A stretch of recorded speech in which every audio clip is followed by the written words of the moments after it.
Hello friends.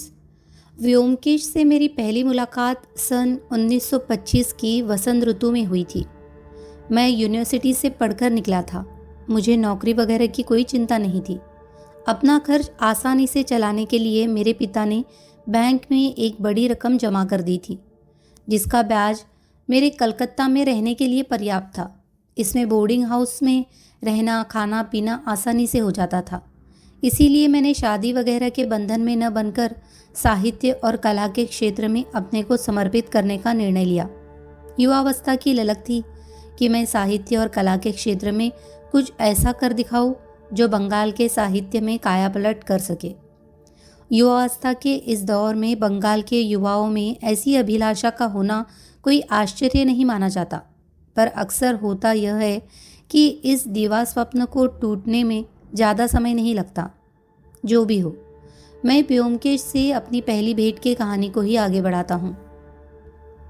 Calcutta को भरपूर जानने वाले भी शायद ये नहीं जानते होंगे कि कलकत्ता के केंद्र स्थल में एक ऐसा भी इलाका है जिसके एक ओर अबंगालियों की अभावग्रस्त बस्ती है, दूसरी ओर एक गंदी बस्ती और तीसरी ओर पीत वर्ग के चीनियों की कोठरियाँ है।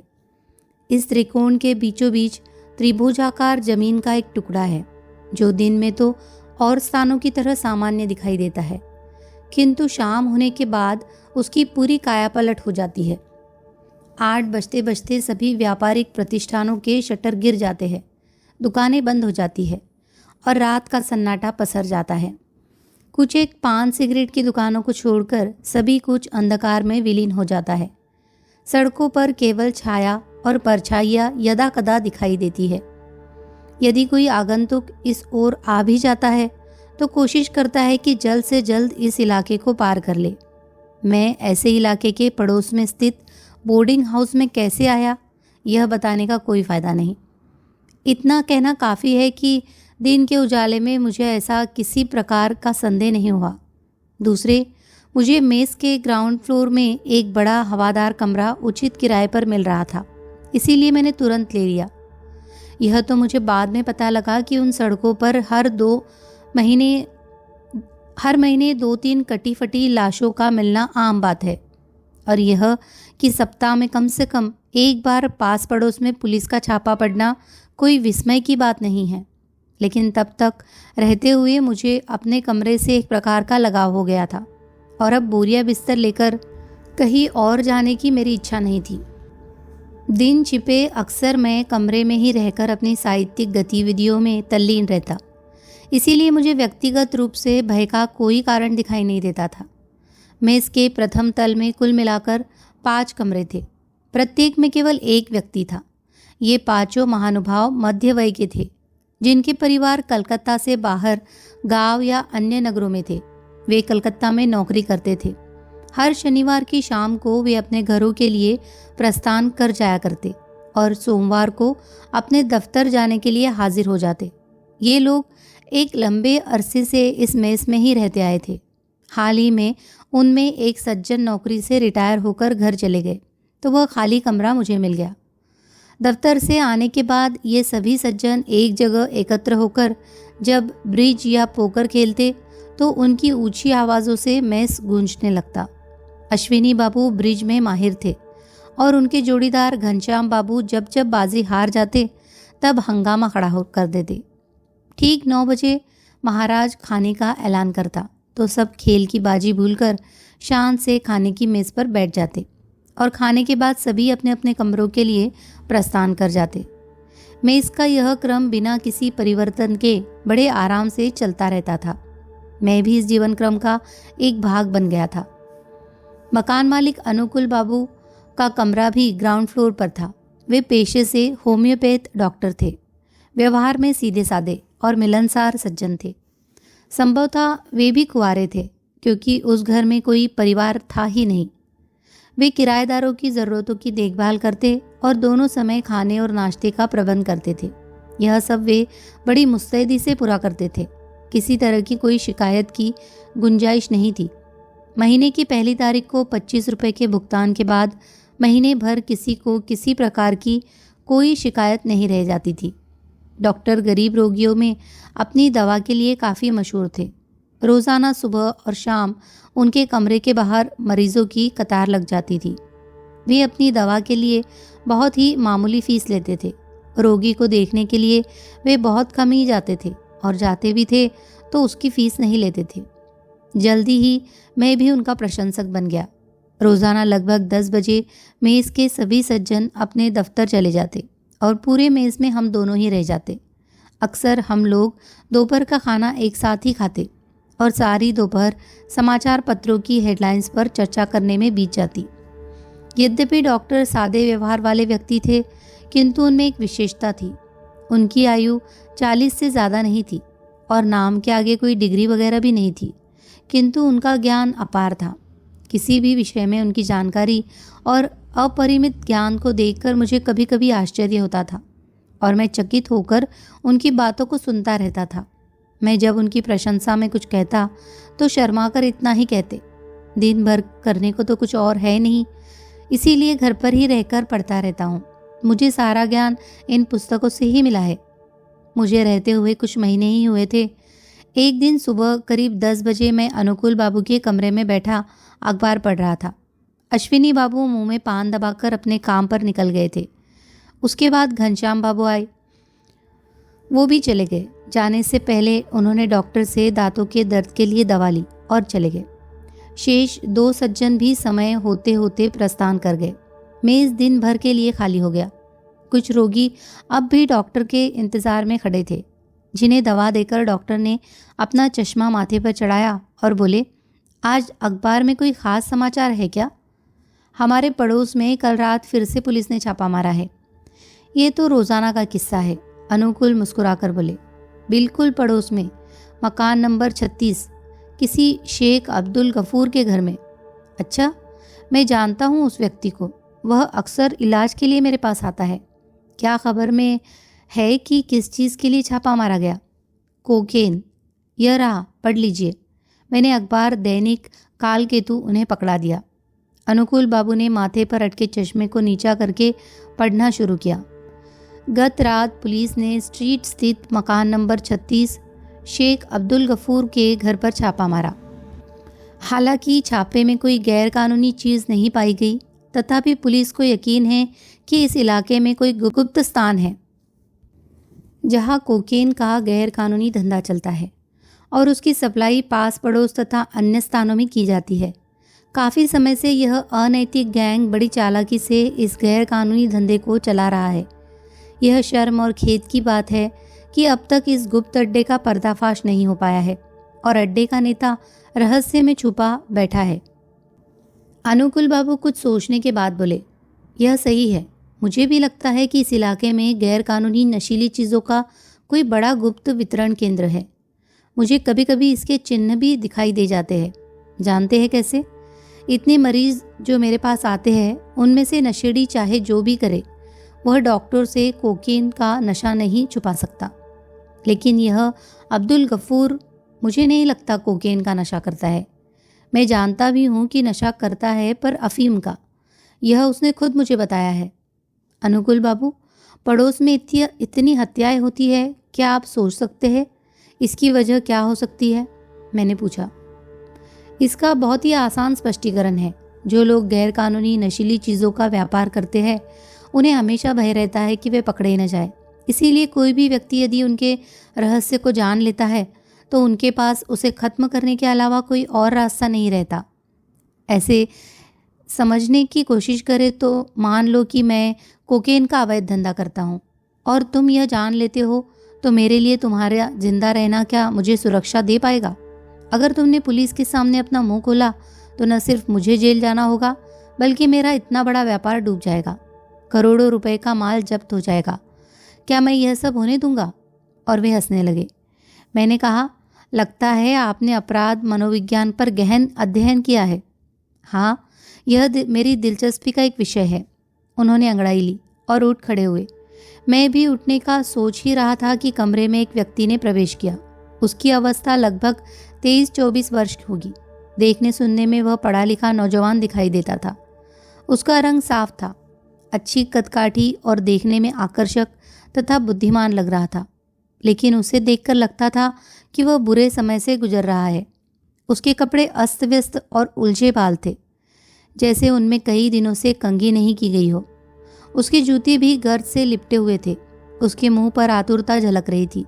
उसने मुझे देखा, फिर अनुकूल बाबू की ओर देखकर बोला, मुझे पता लगा है कि यह बोर्डिंग हाउस है। यहाँ क्या कोई रूम खाली है? हम दोनों ने उसकी ओर कुछ आश्चर्य से देखा। अनुकूल बाबू ने सिर हिलाया और कहा, नहीं।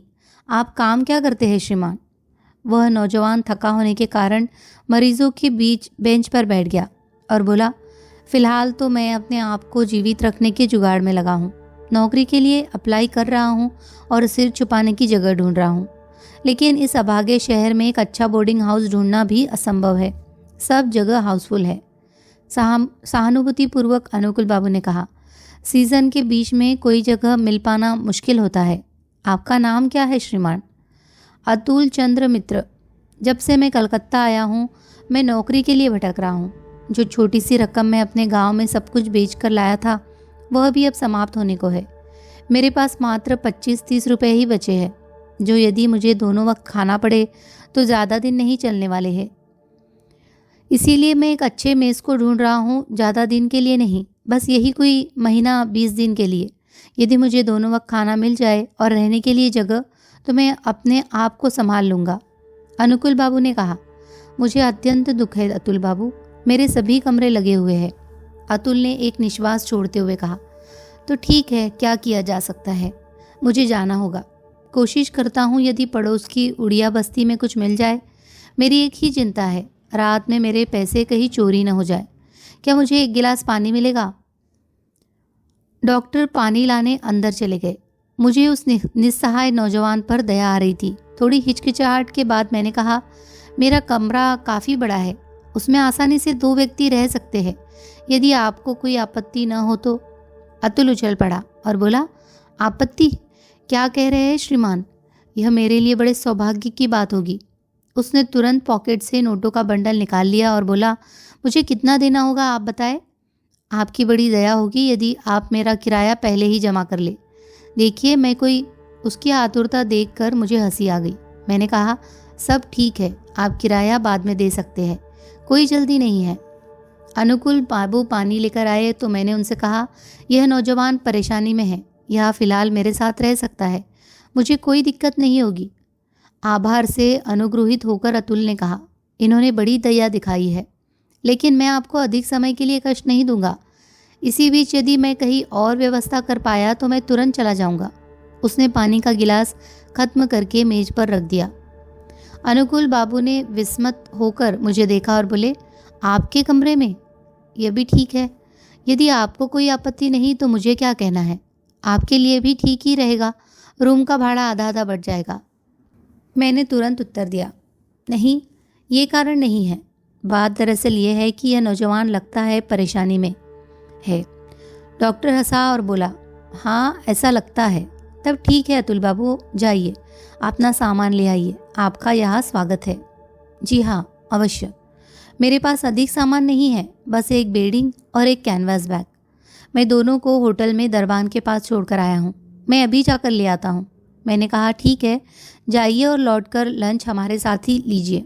ये तो बहुत ही बढ़िया सुझाव है। अतुल ने अपनी दृष्टि से मुझे आभार प्रकट करते हुए कहा और चला गया। उसके प्रस्थान के बाद कुछ मिनट तक हम चुपचाप रहे। अनुकूल बाबू गिलास धोने में जैसे खो गए, तो मैंने पूछ लिया, क्या सोच रहे हैं अनुकूल बाबू? उन्होंने सजग होकर कहा, नहीं, कुछ नहीं, किसी की परेशानी में उसकी मदद करना अच्छा काम है। आपने जो किया ठीक किया, लेकिन जैसा कि आप भी वह कहावत जानते होंगे कि जाने सुने बिना किसी को अपने यहाँ रख लेना, जो भी हो, मैं समझता हूँ हमारे लिए कोई दिक्कत नहीं होगी। वे उठे और कमरे से बाहर चले गए। अतुल मित्र ने मेरे कमरे में रहना शुरू कर दिया। अनुकूल बाबू ने उसके लिए एक चारपाई मेरे कमरे में लगवा दी। अतुल दिन में कुछ ही समय के लिए दिखाई देता, अधिकतर वह बाहर ही रहता। वह सुबह ही नौकरी की तलाश में निकल जाता और देर रात 11 बजे के आसपास लौटता। लंच के बाद भी वह बाहर चला जाता, लेकिन जितना अल्प समय भी वह मेस में बिताता, वह उसके लिए सभी लोगों से दोस्ती करने के लिए पर्याप्त था। शाम को कॉमन रूम में रोज़ाना उसका बेसब्री से इंतज़ार होता, लेकिन चूंकि उसको ताश खेलना नहीं आता था, वो थोड़ी देर बाद चुपचाप नीचे डॉक्टर से गप्पे लगाने चला जाता। उससे मेरी दोस्ती जल्दी ही हो गई, क्योंकि हम दोनों हम उम्र थे, इसीलिए जल्दी ही हमारे बीच में औपचारिकताएं खत्म हो गई। अतुल के आने के बाद एक सप्ताह सब कुछ शांति से बीता, लेकिन उसके बाद मेस में कुछ अजीब घटनाएं होने लगी। एक दिन शाम को मैं और अतुल अनुकूल बाबू से बातचीत कर रहे थे। मरीजों की भीड़ घटकर कम रह गई थी। इक्का दुक्की रोगी अब भी आ रहे थे। अनुकूल बाबू उनको दवा दे रहे थे, साथ साथ कैश बॉक्स संभालते हुए हम लोगों से बात भी कर रहे थे। इलाके में कुछ गहमा गहमी थी और अफवाहों का बाजार गर्म था, क्योंकि पिछली रात हमारे मेस के सामने के मैदान में हत्या हो गई थी और लाश सुबह मिली थी। अफवाहें इसीलिए भी गर्म थी क्योंकि लाश की पहचान में वह व्यक्ति गरीब तबके का अबंगाली प्रतीत होता था, किंतु उसकी धोती के फेटे से 100 के नोटों की गड्डी बरामद हुई थी। डॉक्टर का कहना था यह सब कोकेन की तस्करी से ताल्लुक़ रखता है, क्योंकि यदि हत्या पैसों के लिए की गई होती तो मरने वाले के फेटे से 1000 के नोटों का बंडल कैसे बरामद होता। मेरा मानना है कि वह व्यक्ति कोकेन खरीदने आया था और इसी दौरान उसे स्मगलर के अड्डे के कुछ रहस्य पता लग गए। हो सकता है उसने पुलिस में जाने की या फिर ब्लैकमेल करने की धमकी दी हो। तो उसके बाद अतुल ने कहा, मैं ये सब नहीं जानता सर, मैं तो डर गया हूँ। आप लोग कैसे इस इलाके में रहते हैं? मुझे यदि पहले पता होता तो। डॉक्टर ने हंसकर कहा, तब क्या करते? ज़्यादा से ज़्यादा पड़ोस की उड़िया बस्ती में जाते हैं ना। लेकिन देखिए, हमें कोई डर नहीं लगता। मैं इस इलाके में पिछले लगभग 10 वर्षों से रह रहा हूँ। मैंने कभी किसी के मामले में हस्तक्षेप नहीं किया है। मुझे आज तक कोई दिक्कत या परेशानी नहीं हुई है। अतुल ने आहिस्ता से कहा, अनुकूल बाबू, मुझे यकीन है आपको भी कुछ रहस्य की जानकारी होगी, है ना? एकाएक हमें एक आवाज़ सुनाई दी। हमने पीछे घूमकर देखा कि अश्विनी बाबू दरवाज़ों से झांककर हमारी बातें सुन रहे हैं। उनके चेहरे का रंग पीला पड़ गया था। मैंने पूछा, क्या बात है अश्विनी बाबू, आप यहाँ नीचे इस समय क्या कर रहे हैं? अश्विनी घबरा गए और बड़बड़ाए, नहीं कुछ नहीं, मुझे बीड़ी भी चाहिए थी, और बड़बड़ाते हुए ऊपर सीढ़ी चढ़ गए। हम सब ने बारी बारी एक दूसरे को देखा। हम सभी में बुजुर्ग अश्विनी बाबू के लिए काफ़ी सम्मान था, किंतु वे नीचे आकर चुपचाप हमारी बातें सुन रहे थे। हम लोग जब रात के खाने पर बैठे तो पता चला कि अश्विनी बाबू पहले ही खा चुके थे। खाने के बाद मैंने रोज की तरह अपना चरूट सुलगाया और अपने कमरे में जाने के लिए उठ गया। कमरे में मैंने देखा अतुल ज़मीन पर केवल तकिया लगाए लेटा है। मुझे कुछ आश्चर्य हुआ, क्योंकि अभी इतनी गर्मी नहीं पड़ी थी कि फर्श पर सोया जाए। कमरे में अंधकार था और अतुल भी चुपचाप लेटा था। मुझे लगा वो थक कर सो गया है। लाइट जलाने से अतुल जाग जाएगा, इसीलिए पढ़ना या लिखना तो हो नहीं सकता। उसकी कमी को मैं कमरे में चलकर ही पूरा करना चाहता था। इतने में मुझे अश्विनी बाबू का ख्याल आया। मुझे लगा मुझे जाकर देखना चाहिए, हो सकता है उनकी तबीयत ठीक न हो। उनका कमरा मेरे कमरे से 2 कमरे छोड़कर था। कमरा खुला हुआ था और मेरे आवाज़ देने पर कोई उत्तर नहीं मिला, तो उत्सुकतावश मैं कमरे में घुसा। लाइट का स्विच दरवाजे के पीछे था। मैंने लाइट जलाकर देखा, कमरा खाली है। मैंने खिड़की के बाहर झाँक कर देखा तो कुछ भी दिखाई नहीं दिया। तो वास्तव में वे इतनी रात में गए कहाँ? एकाएक याद आया, हो सकता है वे नीचे डॉक्टर से दवा लेने गए हो। ये सोचकर मैं तेजी से नीचे गया। डॉक्टर का दरवाज़ा अंदर से बंद था। वो शायद सो गए थे। मैं दरवाजे के बाहर कुछ मिनट असमंजस में खड़ा रहा।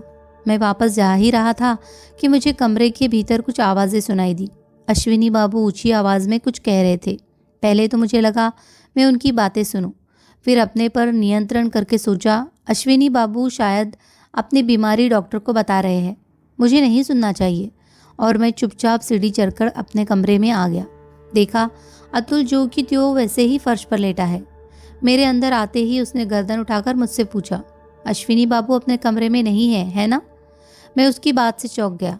नहीं, पर क्या तुम सोए नहीं हो? हाँ, अश्विनी बाबू नीचे डॉक्टर के पास है। तुम्हें कैसे मालूम? इसके लिए बस एक काम करने की ज़रूरत है। फर्श पर लेट जाओ और अपने कानों को तकिए से लगा दो। क्या तुम पागल हो गए हो क्या? मैं पागल नहीं, ठीक हूँ। जरा तुम ये कोशिश करो। उत्सुकतावश मैंने भी फर्श पर लेटकर तकिए पर कान लगाए। कुछ क्षण बाद मुझे दोनों की आवाज़ें साफ साफ सुनाई देने लग गई और तब मुझे अनुकूल बाबू की तेज़ आवाज़ सुनाई दी। वे कह रहे थे, लगता है आप उत्सुकता में ज़्यादा व्याकुल हो गए हैं। यह कुछ नहीं, यह केवल आपके मस्तिष्क का भ्रम है। गहरी नींद में ऐसा अक्सर हो जाता है।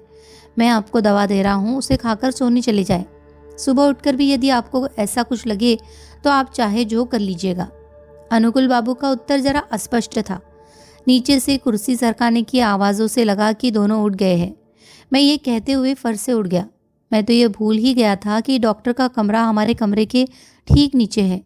लेकिन आप क्या सोचते हैं, मामला क्या है? अश्विनी बाबू को हुआ क्या है? अतुल ने जमाई लेते हुए कहा। कौन जाने, बहुत रात हो गई है, चलो सोते हैं। संदेह को मिटाने के लिए मैंने पूछ लिया, आप फर्श पर क्यों लेटे थे? अतुल बोला, दिन भर सड़कों को नापते नापते मैं बहुत थक गया था और मुझे फर्श ठंडा लगा, इसीलिए मैं लेट गया। लेकिन आपके आने से पहले इनकी आवाज़ें कान में पड़ने लगी और मैं जाग गया। मुझे अश्विनी बाबू की सीढ़ियों पर चढ़ने की पच्चाप सुनाई दी। वे अपने कमरे में घुसे और दरवाज़ा बंद की आवाज़ हुई। मैं अपनी घड़ी देखी, 11 बज रहे थे। अतुल भी सो चुका था और मेस में सब शांत हो गया था। मैं लेटे हुए अश्विनी बाबू के बारे में सोचता रहा और कुछ देर बाद सो गया। सुबह होते ही अतुल ने मुझे जगाया। 7 बजे थे। ए भाई उठो, यहाँ कुछ गोलमाल है। क्यों, क्या हुआ है? अश्विनी बाबू कमरा नहीं खोल रहे हैं। वे आवाज़ देने पर उत्तर भी नहीं दे रहे हैं। क्या हुआ है उन्हें? कोई नहीं जानता, आओ चल कर देखे। और तेज़ी से वह कमरे से निकल गया। मैं उसके पीछे पीछे गया तो सभी अश्विनी बाबू के कमरे के सामने एकत्र थे। ज़ोर ज़ोर की आवाज़ों में तरह तरह के अनुमान लगाए जा रहे थे और दरवाज़ा पीटा जा रहा था। अनुकूल बाबू भी नीचे से आ गए थे। सभी लोग बहुत उत्सुक दिखाई दे रहे थे क्योंकि अश्विनी बाबू को इतनी देर तक सोने की आदत नहीं थी और यदि सो भी रहे थे तो क्या दरवाजे को इतना भड़बड़ाने पर भी उनकी नींद नहीं खुली थी? अतुल ने अनुकूल बाबू के पास जाकर कहा, देखिए हम लोग दरवाज़ा तोड़ देते हैं, मुझे दाल में कुछ काला दिखाई दे रहा है। अनुकूल बाबू ने हाँ में हाँ मिलाते हुए कहा, हाँ हाँ, और कोई चारा नहीं है। संभव है वो बेहोश हो, अन्यथा क्यों नहीं उत्तर दे रहे? हमें अधिक देर नहीं करनी चाहिए, कृपया सब मिलकर दरवाज़ा तोड़ डालिए। दरवाज़ा लकड़ी का था, मोटाई लगभग 1.5 इंच रही होगी और उसमें ये ताला लगा था। लेकिन जब अतुल के साथ साथ कई लोगों ने जोर का धक्का मारा तो ब्रिटिश ताला एक आवाज़ के साथ दरवाजे के साथ टूटकर गिर गया। दरवाज़ा गिरते ही जो दृश्य हमारे सामने आया उसे देखकर भय और दहशत से हमारी सांसें थम गई। अश्विनी बाबू कमरे के अंदर पीठ के बल लेटे हुए थे। उनका गला एक ओर से दूसरी ओर तक कटा हुआ, खून की धार फर्श पर उनके सिर के नीचे से होते हुए कंधे के नीचे जमकर लाल मखमल के टुकड़े जैसी दिखाई दे रही थी। उनके दाहिने हाथ की उंगलियों के नीचे खून से लथपथ रेजर ब्लेड एक दुष्ट की तरह हमारी नज़रों का मजाक उड़ा रहा था। हम सब जड़ गए, जैसे उसी स्थान पर खड़े रह गए। उसके बाद अतुल बाबू और अनुकूल बाबू दोनों ने एक साथ कमरे में प्रवेश किया। अनुकूल बाबू ने घृणा मिश्रित चिंता से लाश को देखा और उखड़ी आवाज़ में बड़बड़ाए, ओ बाबा, क्या भयानक! अश्विनी बाबू ने अपना जीवन अपने आप ही ले लिया। लेकिन अतुल की दृष्टि लाश पर नहीं थी। उसकी नज़रें कमरे की प्रत्येक वस्तु और कमरे के हरेक कोने पर तेज कटार की तरह घूम रही थी। उसने पहले चारपाई को देखा, सड़क पर खुलने वाली खिड़की से झांककर देखा और हम लोगों के पास आकर धीरे से कहा, आत्महत्या नहीं, हत्या है, एक जघन्य हत्या है। मैं पुलिस को बताने जा रहा हूँ, कृपया कोई भी किसी चीज़ को हाथ न लगाए। अनुकूल बाबू बोले, क्या बात कर रहे हैं अतुल बाबू, हत्या?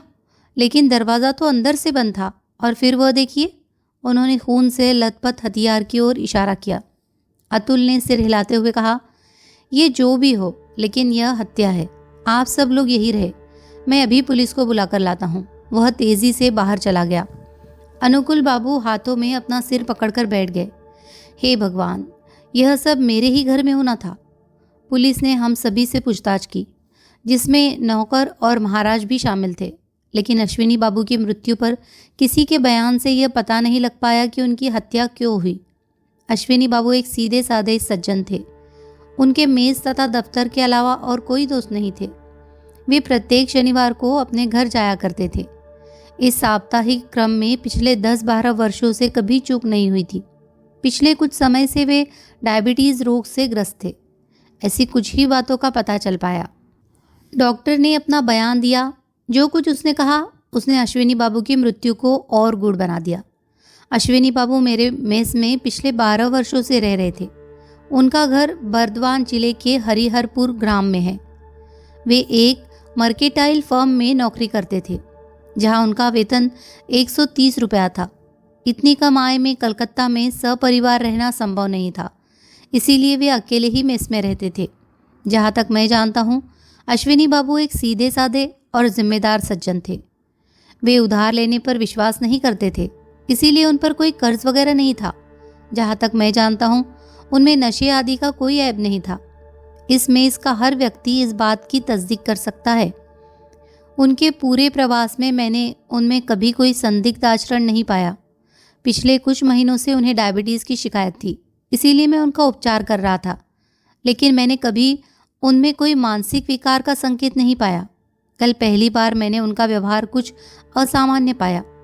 कल सुबह लगभग 9:45 पर मैं अपने कमरे में था जब एकाएक अश्विनी बाबू अंदर आए और बोले, डॉक्टर, मैं प्राइवेट में आपसे कुछ विमर्श करना चाहता हूँ।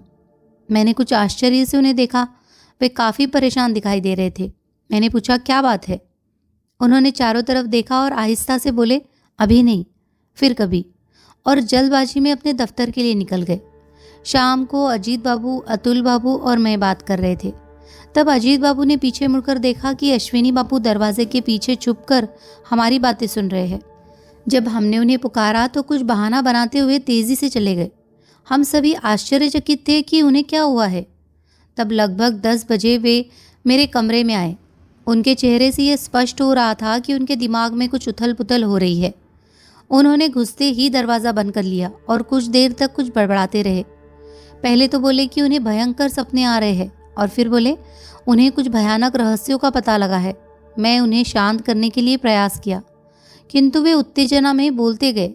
आखिरकार मैंने उन्हें सोने की दवा देकर कहा कि आज रात वे इसे खाकर सो जाए, मैं कल सुबह आपकी बातें सुनूंगा। वे दवा लेकर ऊपर अपने कमरे में चले गए। यह अंतिम बार था जब मैंने उन्हें देखा था, और फिर सुबह यह हो गया। मुझे उनके मानसिक संतुलन के बारे में शक ज़रूर हुआ था, किंतु मैंने सपने में भी नहीं सोचा था कि यह क्षणिक व्याकुलता उन्हें अपना ही जीवन लेने पर मजबूर कर देगी। जब अनुकूल ने अपना बयान समाप्त कर दिया तब इंस्पेक्टर ने पूछा, तो आपका मत यह है कि यह आत्महत्या है? अनुकूल बाबू ने उत्तर दिया, और क्या हो सकता है? फिर भी अतुल बाबू का कहना है कि यह आत्महत्या नहीं है, यह कुछ और है। इस विषय पर शायद वे मुझसे ज़्यादा जानते हैं, वे ही बताएंगे अपने विचार। इंस्पेक्टर ने अतुल बाबू की ओर मुड़कर कहा, अतुल बाबू, आप ही है ना? क्या आपके पास कोई कारण है जिसके आधार पर आपकी धारणा है कि यह आत्महत्या नहीं है? जी हाँ, कोई भी व्यक्ति अपना गला इतने विभत्स तरीके से नहीं काट सकता। आपने लाश देखी है, ज़रा सोचिए, यह असंभव है। इंस्पेक्टर कुछ क्षण तक सोचता रहा, फिर उसने प्रश्न किया, क्या आपको कोई आइडिया है कि हत्यारा कौन हो सकता है? नहीं। क्या आप सोच सकते हैं कि हत्या के पीछे उद्देश्य क्या हो सकता है? अतुल ने खिड़की की तरफ इशारा करते हुए कहा, यह खिड़की ही हत्या का कारण है। इंस्पेक्टर ने एकाएक चौंक कर पूछा, खिड़की हत्या का कारण है? आपका मतलब हत्यारा इस खिड़की से अंदर आया? नहीं, हत्यारा तो दरवाजे से ही अंदर घुसा। इंस्पेक्टर ने अपनी हंसी रोकते हुए कहा, शायद आपको याद नहीं है कि दरवाज़ा अंदर से बंद था। मुझे याद है। थोड़ा मजाकिया अंदाज में इंस्पेक्टर बोला, तो क्या अश्विनी बाबू ने हत्या के बाद दरवाज़ा बंद कर दिया? जी नहीं, हत्यारे ने हत्या के बाद कमरे से बाहर आकर दरवाज़ा लॉक कर दिया। ये कैसे संभव है? अतुल बाबू मुस्कुराकर बोले, बड़ा आसान है, ज़रा तसल्ली से सोचिए तो आपको समझ में आ जाएगा। इस सब के बीच अनुकूल बाबू ने दरवाजे को आगे पीछे से देखा और बोले, यह सही है, बिल्कुल सही है। दरवाज़ा आसानी से अंदर और बाहर दोनों ओर से बंद हो सकता है। हम लोगों ने ध्यान नहीं दिया। देखिए, यह इसमें येस लॉक लगा है। अतुल ने कहा, दरवाजे में लॉक लग जाता है यदि आप बाहर से लॉक लगा देंगे, तब अंदर से खोले बिना वह खुल नहीं सकता। इंस्पेक्टर अनुभवी व्यक्ति था। गहन सोच में अपनी ठोड़ी को अंगुली से ठोकते हुए बोला, ये मुमकिन है, लेकिन एक बात अभी भी उलझी हुई है। क्या इसका कोई सबूत है कि अश्विनी बाबू ने रात को दरवाज़ा खुला ही छोड़ दिया था? अतुल बोला, नहीं, सच्चाई ये है कि उन्होंने दरवाज़ा लॉक कर दिया था। इसका सबूत है। मैंने इस बात के सबूत रूप में कहा। ये सही है क्योंकि मैंने दरवाज़ा बंद करने की आवाज़ सुनी थी। इंस्पेक्टर बोला, तो ठीक है, तब ये मुमकिन नहीं लगता कि अश्विनी बाबू उठकर अपने हत्यारे के लिए दरवाज़ा खोलेंगे, है कि नहीं? अतुल ने कहा, नहीं, लेकिन संभवतः आपको याद हो कि अश्विनी बाबू पिछले कुछ महीनों से एक बीमारी से ग्रस्त थे। बीमारी? ओह, आप ठीक कह रहे हैं अतुल बाबू, यह बात तो मेरे दिमाग से निकल ही गई। और फिर बड़े इत्मीनान से इंस्पेक्टर उसकी ओर मुड़कर बोला, मैं देख रहा हूँ आप काफ़ी बुद्धिमान व्यक्ति है। क्यों नहीं पुलिस में भर्ती हो जाते? पुलिस में काफ़ी आगे बढ़ जाएंगे। लेकिन मामला अब भी उलझा पड़ा है और उलझता ही जा रहा है। यदि ये वास्तव में हत्या ही है, तब यह स्पष्ट है कि हत्यारा बहुत ही शातिर है। क्या आप लोगों को यहाँ किसी पर संदेह है? उसने सभी को बारी बारी से देखना शुरू कर दिया। हम सभी ने अपनी गर्दन हिलाकर इनका इनकार कर दिया। अनुकुल बाबू ने कहा, देखिए सर, आप शायद जानते होंगे, इस इलाके में आए दिन हत्या होना बड़ी बात नहीं है। अभी परसों ही एक हत्या इस घर के ठीक सामने हुई थी। मेरा मानना है कि ये सारी हत्याएं एक दूसरे से जुड़ी है। यदि एक का पता लग जाए तो सभी का रहस्य उजागर हो जाएगा, और ये तभी हो सकता है जब हम वास्तव में अश्विनी बाबू की मृत्यु को हत्या मानकर चले। इंस्पेक्टर ने कहा, ये बात सही है, लेकिन यदि हम इसके साथ दूसरी हत्याओं को सुलझाना चाहेंगे तो मुझे लगता है ये जांच कभी खत्म ही न होगी। अतुल बोला, यदि आप इस हत्या की तह में जाना चाहते हैं तो केवल इस खिड़की पर ध्यान केंद्रित कीजिए। थके शब्दों में इंस्पेक्टर ने उत्तर दिया, हमें एक नहीं सभी पहलुओं पर विचार करना होगा अतुल बाबू। मुझे अब आप लोगों के कमरों की तलाशी लेनी है। सभी ऊपर नीचे के कमरों की पूरी छानबीन की गई, किंतु कहीं से हत्या की गुत्थी सुलझने का कोई सुराग नहीं मिल पाया। अश्विनी बाबू के कमरे की भी जांच हुई, किंतु उसमें भी कुछ साधारण पत्रों के अलावा कुछ नहीं मिला। रेजर की खाली डिबिया पलंग के नीचे पड़ी मिली। हम सभी लोग जानते थे कि अश्विनी बाबू अपनी दाढ़ी स्वयं बनाते थे, और इसीलिए इसे उस डिबिया को पहचानने में मुश्किल नहीं हुई। लाश को पहले ही उठा लिया गया था। उसके बाद उनके रूम को बंद करके सील कर दिया गया। अपना काम करके इंस्पेक्टर दोपहर लगभग 1:30 बजे चला गया। अश्विनी बाबू के परिवार को तार द्वारा खबर कर दी गई थी। शाम तक उनका बेटा निकट संबंधियों सहित आ गया। वे सभी इस दुर्घटना से हतप्रभ थे। यद्यपि हम लोगों का अश्विनी बाबू से कोई रिश्ता नहीं था, फिर भी हम में से प्रत्येक सदस्य इस घटना से शोक संतप्त था। इसके अतिरिक्त हम लोग भी जान के खतरे से सहमे हुए थे। यदि यह घटना हमारे साथी के साथ हो गई है तो हमारे साथ भी हो सकती है। पूरा दिन इसी उधेड़ बुन में व्यतीत हो गया।